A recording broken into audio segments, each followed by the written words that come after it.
Bienvenidos a la segunda y última parte de la historia política de Guatemala, que comprende del año 1950 al año 2000. Veamos. Contenido que pertenece a la siguiente competencia. Relaciona espacios geográficos, actividades actuales, hechos históricos y culturales relevantes que han impulsado cambios significativos en su comunidad y departamento.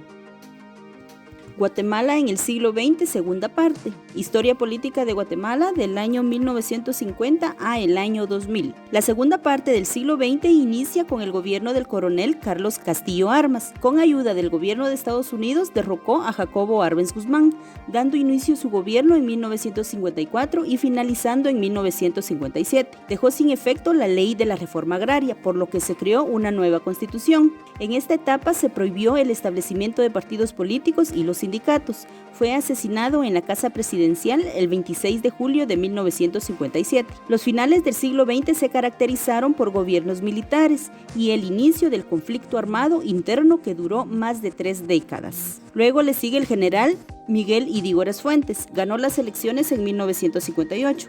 Durante su gobierno se creó el Mercado Común Centroamericano, impulsó la explotación petrolera y finalizó la carretera al Atlántico. Sin embargo, también surgieron los movimientos guerrilleros en el país. Finalizó su mandato en 1963, luego de ser derrocado por el coronel Enrique Peralta Zurdia. Enrique Peralta Zurdia gobernó el país de 1963 a 1966. En su mandato se creó el pago de aguinaldo, el Banco de los Trabajadores, se estableció un salario mínimo y el impuesto sobre la renta. Luego le sigue el licenciado Julio César Méndez Montenegro, quien asumió la presidencia en 1966 y gobernó hasta 1970. Su gobierno se orientó a continuar apoyando la educación, la salud, la seguridad social e impulsar la construcción de las carreteras y la ampliación de las telecomunicaciones. Este gobierno fue el único que no estaba encabezado por militares, sino fue un gobierno civil. Las elecciones de 1970 las ganó el general Carlos Manuel Arana Osorio. En este gobierno fue creada oficialmente la Franja Transversal del Norte para el establecimiento de desarrollo agrario.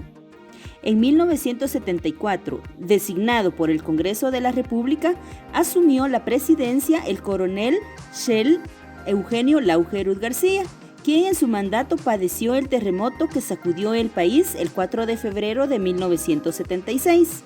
Aparte de la recuperación del país del terremoto del 4 de febrero, su gobierno realizó la construcción de importantes edificios públicos, como el Teatro Nacional Miguel Ángel Asturias, que fue terminado durante su gestión presidencial. En 1978 asumió la presidencia el general Romeo Lucas García. Su gobierno fue uno de los más represivos. Durante este periodo se acentuó la guerra interna y muchos indígenas huyeron hacia México. Fue derrocado por un golpe de Estado dirigido por el general Efraín Ríos Montt. El gobierno del general Efraín Ríos Montt intensificó la lucha contra la guerrilla con el fin de suprimirla. Reprimió a líderes políticos y sindicales. Durante su mandato fueron masacradas varias comunidades indígenas, principalmente en el departamento del Quiché. Esto lo enfrentó a la justicia guatemalteca acusado de genocidio y delito contra los derechos humanos. Fomentó la creación del Tribunal Supremo Electoral y estableció el impuesto al valor agregado. El general Óscar Humberto Mejía Víctores dio golpe de Estado a Ríos Montt en 1983. En su mandato se proclamó la actual Constitución Política de la República. El 31 de mayo de 1985 aprobó la libertad de expresión, la formación de partidos políticos. Su gobierno finalizó en 1986. Ahora inician los gobiernos democráticos. Con la nueva Constitución Política de la República, que tomó vigencia en enero de 1986, inició una nueva etapa en la historia política del país. Con esto se dio fin a 31 años de gobiernos militares. Desde tal fecha, todos los presidentes han sido electos democráticamente, es decir, mediante el voto popular. ¿Ya? El primero en llegar a la presidencia fue Marco Vinicio Cerezo Arévalo, de 1986 a 1991. Promovió la paz en la zona centroamericana. Durante su gobierno se iniciaron las conversaciones de paz con la guerrilla.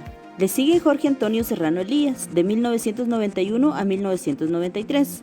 Continuó con los diálogos de paz con la guerrilla. Rompió el orden constitucional al disolver el Congreso de la República y deja sin efecto la Constitución. Fue destituido de su cargo en 1993 y desde esa fecha se encuentra asilado en Panamá. Durante su periodo se creó FONAPAZ o Fondo Nacional para la Paz y también COPRED, que es la Comisión Presidencial Coordinadora de la Política del Ejecutivo en materia de derechos humanos. Ahora Ramiro de León Carpio, de 1993 a 1996. El procurador de los derechos humanos fue electo por el Congreso de la República para finalizar el mandato de Serrano Elías. Durante su gobierno se hizo la reforma a la actual Constitución Política de la República y se convocó a nuevas elecciones. Tras estas elecciones, Álvaro Enrique Arzú Irigoyen hace su periodo de 1996 a el año 2000. Dentro de sus obras se pueden mencionar el impulso de la reforma educativa y el desarrollo de obras públicas. Durante su gobierno se firmaron los acuerdos de paz firme y duradera en Guatemala el 29 de diciembre de 1996, dando fin al conflicto armado interno que causó miles de muertes en el país. Vamos a hablar de la paz en Guatemala.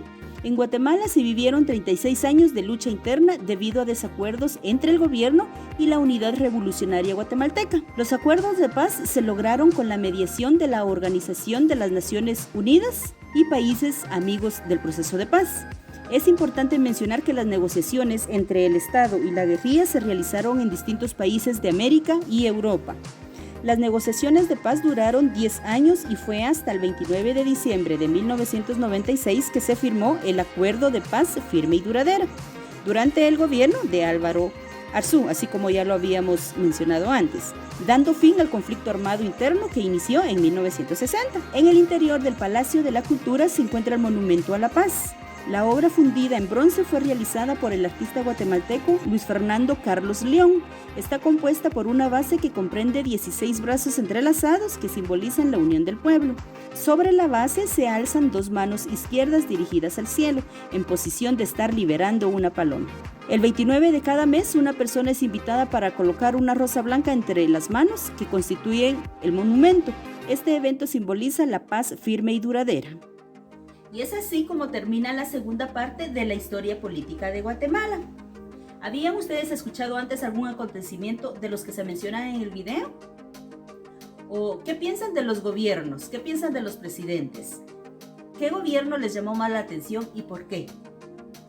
Analicen y pueden compartir sus respuestas con sus papás, sus abuelitos o sus maestros. Comenten acerca de estos sucesos.